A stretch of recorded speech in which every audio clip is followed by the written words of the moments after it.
There'd been talk. Lulu, known to hang around street corners, just preening. A pretty gal, little past her prime. Full of confidence. Took her time to look at me and say that there'd been a crime committed. Looked like the trademark of a cereal. She told me to go and have a look. Go find Lupin, her overweight, ne'er-do-well partner, known to live off the avails of Lulu. Always preening. I thanked her, followed her lead. There he was, in his usual spot, king of the corner. I asked him, he told me to look over his shoulder, and there it was, the scene of the crime.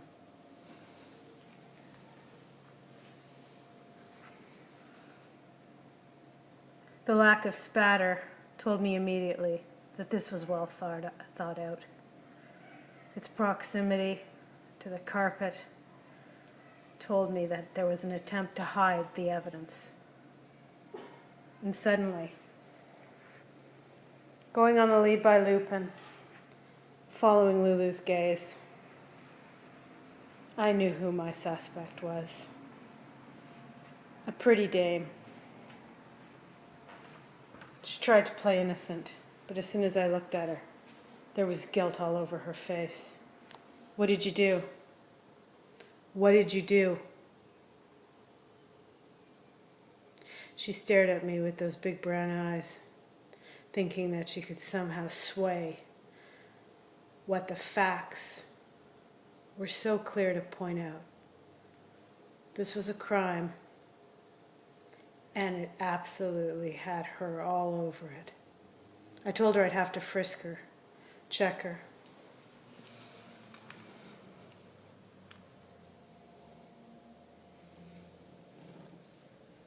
She tried to look at me, but there was no denying it. Her holster was wet, the equivalent of a smoking gun. I told her I'd have to take her in, but first we'd go to the scene of the crime. I wanted to see what she'd say.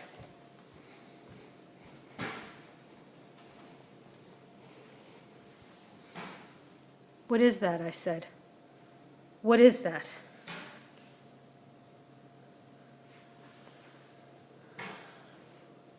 What is that?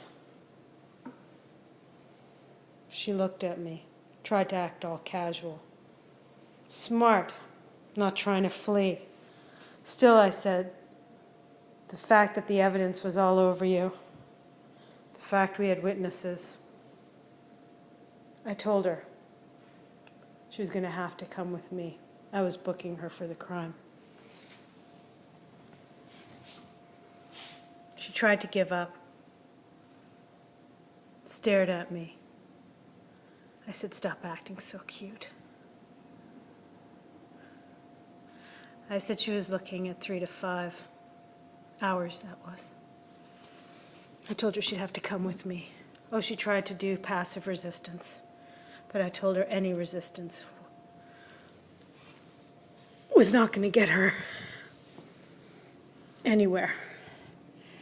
Oh, she was all limp in my hands, but I told her that was it. This neighborhood was going downhill. Her crimes were all over the place. She was staining the neighborhood with her reputation. Perhaps doing a little bit of time would do her some good. Think about what she had done. She didn't resist. As I took her into the station, I thought how senseless this all was. Another crime. Another day in the clink. She didn't resist. She didn't even flinch as I locked the cell. You think long and hard. I knew her name was Lucy. I told her she had some splaining to do. But I could tell she wasn't thinking about her crime. No. This was one tough broad. It's a good thing she had looks going for her. But for how long? She turned her back to me. And I realized this was Animal Town.